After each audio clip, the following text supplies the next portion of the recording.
اگر تم ہمارا شکریہ ادا کرو گے تو ہم تمہاری نعمتوں میں اضافہ کریں گے۔ میں نے خود اپنی آنکھوں سے دیکھا کہ روز بروز اور ہر سال مجمع میں اضافہ ہوتا جا رہا ہے۔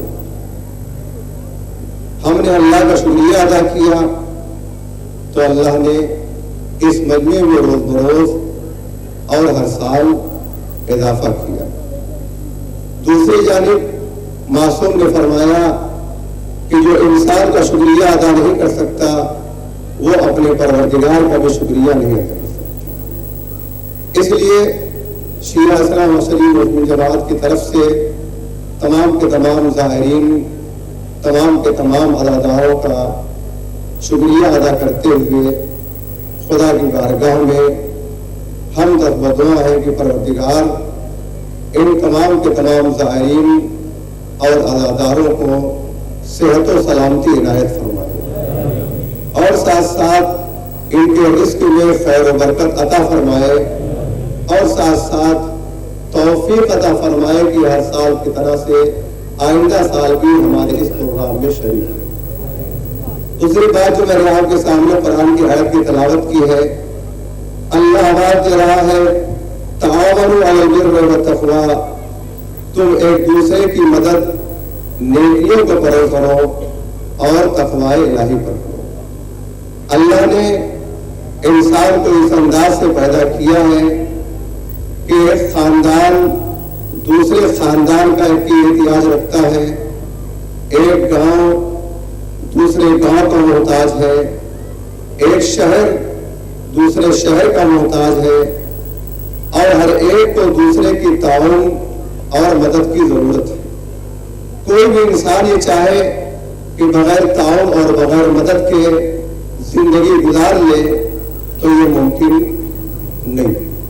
جب اللہ نے انسان کو اس انداز سے خلق کیا، وہ ایک دوسرے کا محتاج ہے، ایک دوسرے کی ضرورت ہے، تو اللہ نے یہ بھی بتایا اگر تمہیں کسی کا تعاون کرنا ہے، اگر تمہیں کسی کی امداد کرنا ہے، تمہیں کسی کی نصرت کرنا ہے تو نصرت تمہیں کیسے کرنا ہے اور کہاں کرنا ہے۔ اللہ نے کہا تعاونوا، تم ایک دوسرے کی مدد کرو، تم ان دوسرے کا تعاون کرو، تم ایک دوسرے کی امداد کرو۔ کس چیزوں میں؟ آپ نیکیوں میں مدد کرو، اس کے علاوہ کسی اور چیز میں مدد نہ کرو۔ اللہ نے تمہیں اور آپ کو امداد کا حکم دیا اور مدد کرنے کا حکم دیا۔ اسی سلسلے میں جیسا آپ جانتے ہیں اور آپ ہر سال آتے ہیں، اپنی نگاہوں سے دیکھتے ہیں کہ روضہ الشبیہ امام حسین علیہ السلام کی تعمیر ہو رہی ہے اور کئی سال سے اس کا کام جاری ہے اور یہ طول کھینچتا چلا جا رہا ہے، آگے بڑھتا چلا جا رہا ہے۔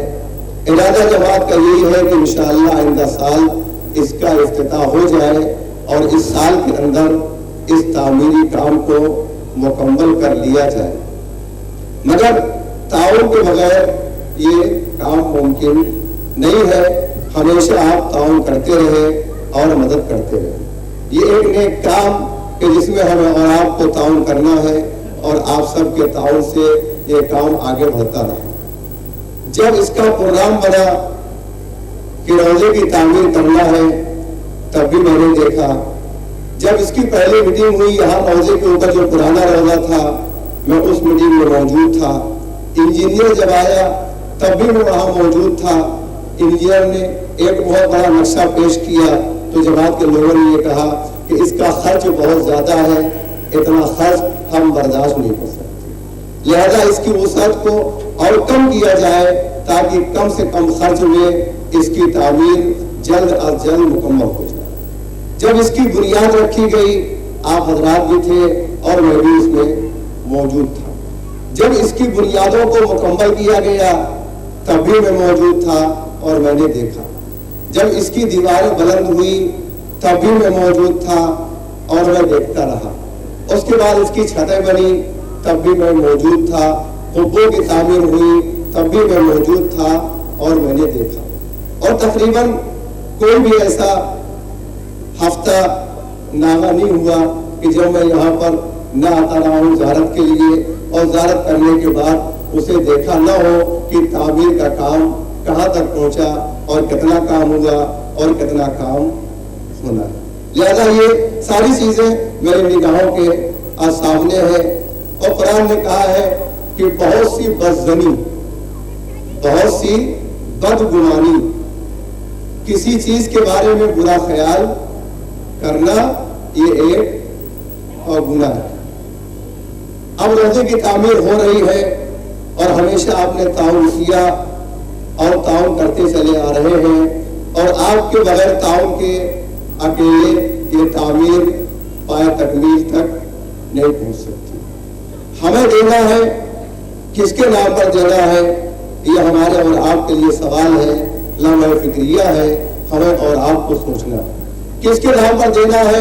کیا ابھی ہم نے کبھی سوچا ہمیں اس حسین کے نام پر دینا ہے جس حسین نے ہمارے اور آپ کے لیے اپنا وطن دیا، جس حسین نے ہمارے اور آپ کے لیے اپنا بیٹا دیا، جس حسین نے ہمارے اور آپ کے لیے اپنے بھائی دیے، جس حسین نے ہمارے اور آپ کے لیے اپنا پورا گھر دیا، جس حسین نے ہمارے اور آپ کے لیے اپنا پورا خاندان لٹا دیا، اسی حسین کے نام پر ہمیں کچھ دینا ہے۔ اور اگر ہم حسین کے نام پر چند پیسے اور کچھ روپے دیں گے تو ایسا نہیں ہے کہ امام ہمیں اور آپ کو فراموش کر دے اور ہمیں اور آپ کو بھلا دے۔ مجلس میں بھی آپ نے سنا، جلدی سے مختصر واقعہ اور اس کے بعد میں اپنی بات کو تمام کر دوں اور گزارش آپ کے سامنے عرض کر دوں۔ بحرین کا رہنے والا ایک مولائے کائنات کا چاہنے والا، اس کے اوپر وہاں کے دروگا نے ظلم کیا، اس کے ایک گائے تھی جس کا اس کا پورا خرچ چلتا تھا، اس نے اس سے غصب کر لیا اور چھین لیا۔ وہ شکایت لے کر کے نجف اشرف آیا، مولائے کائنات سے کہا کہ مولا اس نے میرے اوپر ظلم کیا ہے۔ امام نے کہا تم اسے معاف کر دو، تم اسے بخش دو۔ امام نے کہا میں وہ ماننے کے لیے تیار نہیں ہوا۔ آخر میں امام نے کہا تم مجھے معاف کر دو۔ پوچھا اے میرے آقا اس کی وجہ کیا ہے، اس کا سبب کیا ہے کہ آپ کہہ رہے ہیں کہ میں اسے معاف کر دوں؟ اس نے میرا رزق چھین لیا، اس نے میری روزی چھین لی، اور جو میری گائے تھی اس نے مجھ سے غصب کر لیا، اور میرے پاس کوئی ذریعہ نہیں رہ گیا۔ آقا کیوں کہہ رہے ہیں؟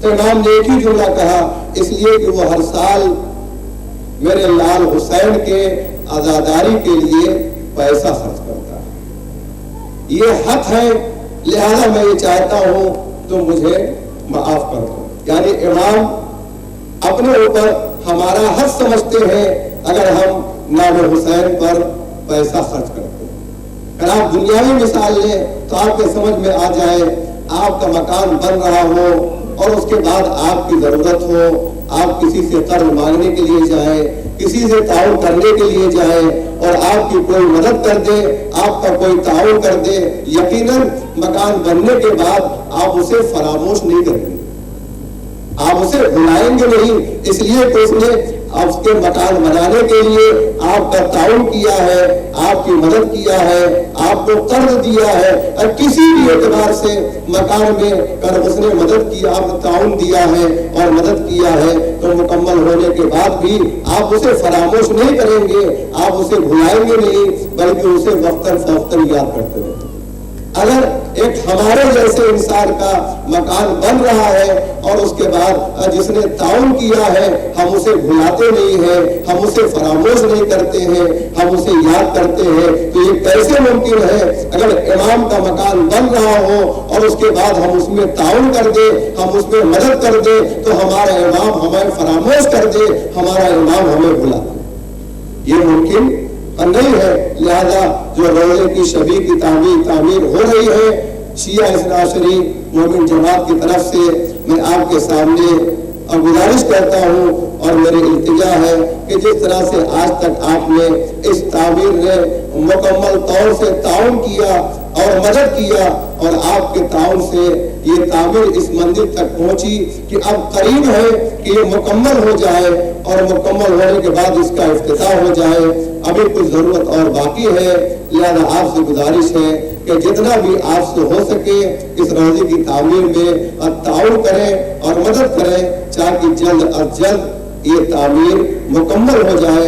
خدا سے یہی دعا ہے پروردگار تجھے واسطہ ہے محمد والے محمد کا، ہمیں حسین کے نام پر دولت خرچ کرنے کی توفیق عنایت فرما۔ پروردگار تجھے واسطہ ہے محمد والے محمد کا، ہمارے دلوں میں اہل بیت کی محبت کا اضافہ فرما۔ پروردگار تجھے واسطہ ہے اہل بیت رسول کا روز بروز عزاداری میں ترقی اور فروغ عنایت فرما۔ پروردگار اہل بیت کے صدقے میں ہمارے اس پورے پروگرام کو کامیاب اور کامران فرما۔ پروردگار اس پروگرام کو اپنی بارگاہ میں درجہ قبولیت عنایت فرما۔ پروردگار روز بروز ہمارے درجات میں اضافہ فرما۔ معبود منتقم خون حسین امام زمانہ کے ظہور میں تعجیل فرما اور ہمیں ان کے اعوان و انصار میں شمار فرما۔ نعرہ صلوات۔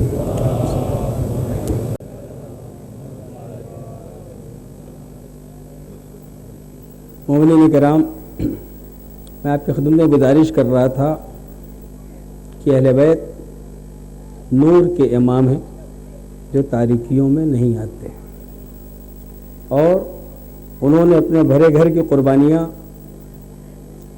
صرف اس لیے پیش کر دیں تاکہ تاریکیوں کو دور کر کے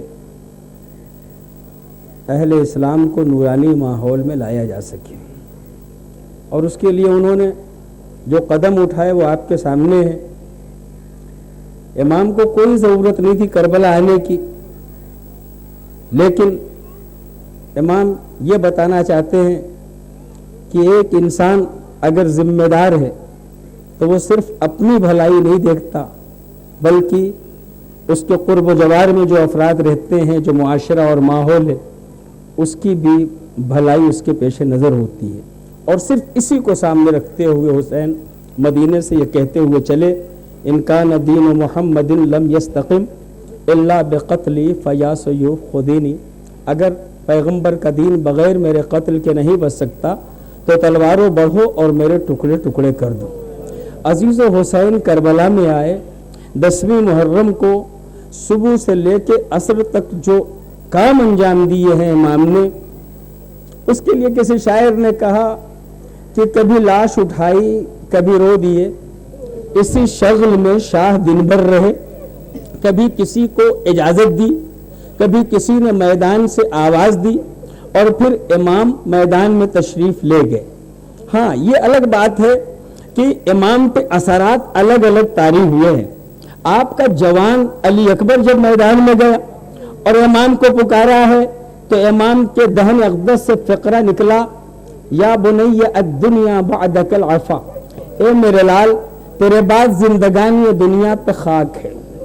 جب عباس نے آواز دی ہے تو میرے امام فرماتے ہیں الان ان کسر زہری وقلت حیلتی، اے عباس تمہارے مرنے سے اب میری کمر ٹوٹ چکی ہے اور راہ چاروں تدبیر ختم ہو چکی ہے۔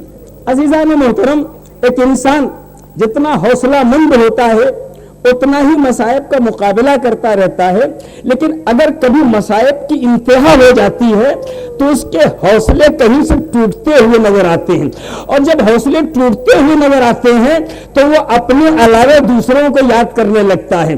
یعنی جب مصائب کا اتنا ہجوم ہو جائے کہ برداشت کرتے کرتے توان سے باہر ہو جائے اور آدمی کہے اے کاش میرے چچا ہوتے تو یہ نہ ہوتا، اے کاش میرے بھیا ہوتے تو یہ نہ ہوتا، اے کاش میرے اعزا ہوتے ہی تو یہ نہ ہوتا، تو یہ وہ منزل ہے جہاں مصائب کی وہ انتہا ہو گئی ہے، جہاں آدمی اب ٹوٹ چکا ہے۔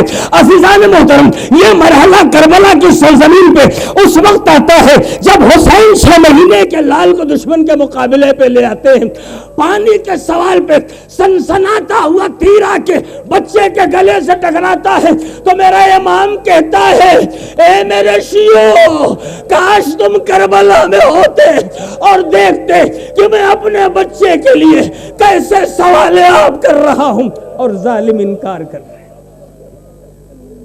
جزاکم اللہ۔ عزادارو، آپ متوجہ ہو گئے، یہ آخری ہدیہ تھا امام کا بارگاہ پروردگار۔ اب زینب کے پاس آئے۔ اہل حرم کو سلام کیا، شہزادی کو لیے ہوئے امام کے پاس آخری رخصت کے لیے گئے، اور جب خیمے سے باہر آئے تو در خیمہ پہ ذوالجناح تھا۔ حسین ذوالجناح کے پاس کھڑے ہو گئے، چونکہ ذوالجناح بھی آج نکلے گا، اس کی شبیہ بھی نکلے گی۔ ذوالجناح کے پاس کھڑے ہو گئے اور پھر رخ میدان کی طرف کیا۔ زینب در خیمہ سے بھائی کو دیکھ رہی ہے۔ تھوڑی دیر کے بعد شہزادی فرماتی ہیں، میں سمجھ رہی ہوں بھیا آپ کیا سوچ رہے ہیں۔ کل تک جب سوار ہوتے تھے اکبر رکابوں کو تھامتے تھے، عباس سہارا دیتے تھے، سب مل جل کے آپ کو سوار کرتے تھے، آج آپ کو یہی تو یاد آ رہا ہے کہ سوار کرنے کو اکبر نہیں، رکاب تھامنے کو عباس نہیں، تو یہ آخری ذمہ داری زینب انجام دے گی۔ بھیا میرا نیس کہتے ہیں حسین جب کی چلے بعد دوپہر رن کو، نہ تھا کوئی جو کہ تھامے رکاب توسن کو۔ حسین چھپ کے کھڑے تھے جھکائے گردن کو، سکینہ تھامے ہوئے تھی قبا کے دامن کو، نہ آسرا تھا کوئی شاہ کربلائی کو، فقط سوار کیا تھا بہن نے بھائی کو۔ زینب نے حسین کو ذوالجناح پہ سوار کیا، امام نے گھوڑے کو مہمیز کی، گھوڑا ہے جو رکا ہوا ہے، آگے بڑھنے کا نام نہیں لے رہا ہے۔ کئی بار کوشش کے بعد فرماتے ہیں اے میرے اسب وفادار، میں بھی بھوکا ہوں تو بھی، میں بھی پیاسا ہوں تو بھی، میں بھی تھک چکا ہوں تو بھی، مگر حسین وعدہ کرتا ہے یہ آخری زحمت بس میدان تک پہنچا دے، واپس لانے کی تجھے زحمت نہ دوں گا۔ گھوڑے نے گردن جھکا دی، آقا میرے قدموں میں دیکھو، میری مجال تمہارا حکم نہ مانوں، مگر تمہاری سکینہ پیروں سے لپٹی ہوئی کہہ رہی ہے اے بابا کے اسب وفادار، میرے بابا کو نہ لے جا، ہم یتیم ہو جائیں گے، ہم لاوارث ہو جائیں گے۔ حسین گھوڑے سے اترے، سکینہ کو سینے سے لگایا، میری لاڈلی یہ بتاؤ کیا تم ہمیں مسکرا کے نہیں رخصت کر سکتی؟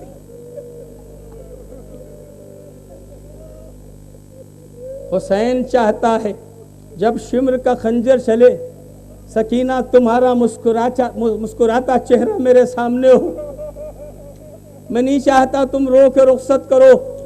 سکینہ فرماتی ہے بابا میں مسکرا کے رخصت کروں گی، مگر ایک شرط ہے کیا کہ یہ کہ جانے سے پہلے میرے سر پہ ویسے ہاتھ رکھ دو جیسے یتیموں کے سر پہ ہاتھ رکھتے ہو، تاکہ جب تمہارے بعد شمر تماچے مارے تو تمہارے ہاتھوں کا لمس مجھے سکون دے کہ میرا بابا جاتے جاتے میرے سر پہ ہاتھ رکھ گیا تھا۔ عزادارو یہ آخری منزل تھی۔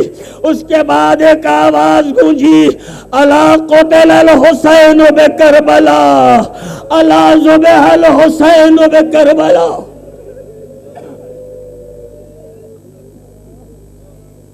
10 محرم گزر گئی، 11ویں آ گئی، اہل حرم کو اسیر کیا گیا، شہداء کے لاشوں کی طرف سے لے جایا گیا۔ بیمار امام نے لاشیں دیکھے، چہرے کا رنگ بدلا۔ زینب آواز دے رہی ہے سید سجاد کیا تم بھی ہمارا ساتھ چھوڑ دو گے؟ اور میرا امام فرماتا ہے پھوپھی اماں کیسے صبر کروں، ظالموں نے نجس کشتوں کو دفن کر دیا، لیکن میرے بابا چچا بھیا کا لاشا ریگزار گرم کربلا پہ پڑا ہے۔ عزادارو زینب رخ کرتی ہے مدینے کا، نانا آپ پہ ملائکہ نے نماز پڑھی، یا آپ کا نواسا حسین ریگے گرم پہ پڑا ہوا ہے، نہ کوئی کفن پہنانے والا نہ کوئی دفن کرنے والا۔ جزاکم اللہ۔ عزادارو تھوڑا گریہ اور کر لو، اس لیے میں چاہتا ہوں چند قدم اور آگے تمہارے ساتھ بڑھ جاؤں۔ وہ سکینہ جسے اس انداز سے حسین نے آخری بار رخصت کیا تھا، محبت حسین کی سزا پا رہی ہے۔ میں نے دیکھا تمام بیویاں الگ الگ سوار کی گئی، مگر سکینہ الگ اونٹ کے اوپر سوار کی گئی۔ جب اونٹ چند قدم چلتا ہے سکینہ زمین پہ آتی ہے، پھر بیٹھائی جاتی ہے، پھر گر جاتی ہے، پھر بیٹھائی جاتی ہے، پھر گر جاتی ہے۔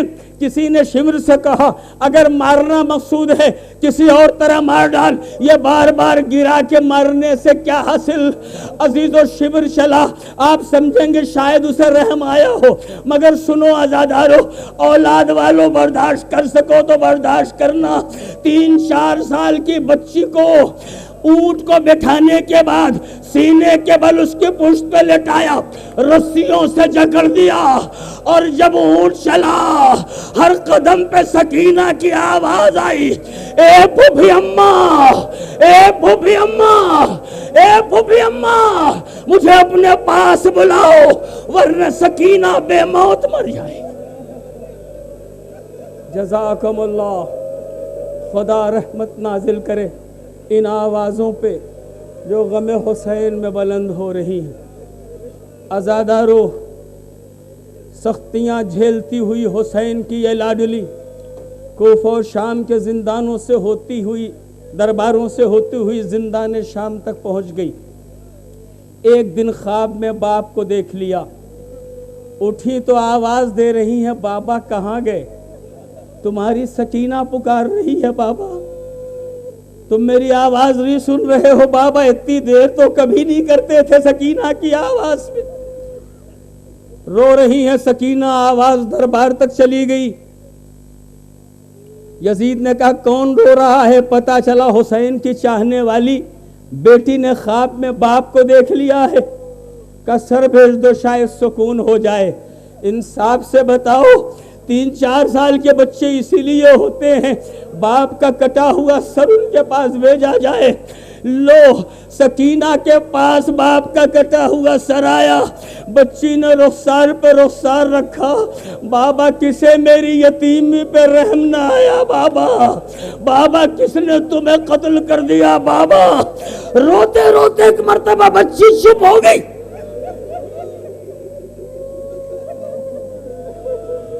زینب نے ام کلثوم سے کہا، ام کلثوم شاید تھک گئی ہے بچی، اٹھا کے ذرا کنارے سلیقے سے لٹا دو، خیال رہے آنکھ نہ کھلنے پائے۔ اب جو ام کلثوم نے ہاتھ لگایا، آواز دی واہ محمدہ، واہ علیہ، واہ حسینہ۔ کیا ہوا ام کلثوم؟ بہن سکینہ ہمیشہ کے لیے ہمیں خدا حافظ کہہ چکی ہے، اب کبھی لوٹ کے یتیم حسین واپس نہ آئے گی۔ قید خانے میں اہل حرم کے رونے کا انتظام ہو گیا۔ عزادارو، امام علی مقام بہن کے جنازے پہ بیٹھے ہیں۔ دوستو، آپ نے دنیا میں کہیں بھی دیکھا ہوگا کسی کے گھر میت ہوتی ہے، پڑوسی، چاہنے والے، دوست احباب بہت جلد اس کے گھر پہنچتے ہیں، بھائی بیٹھ جاؤ، باقی ذمہ داریاں ہماری ہیں، پریشان مت ہو شیعو، ہو سکے تو شام کے زندان تک چلو، تمہارا امام ہاتھوں میں ہتھکڑیاں، پیروں میں بیڑیاں، گلے میں توق خاردار پہنے، بہن کے جنازے پہ اکیلا بیٹھ۔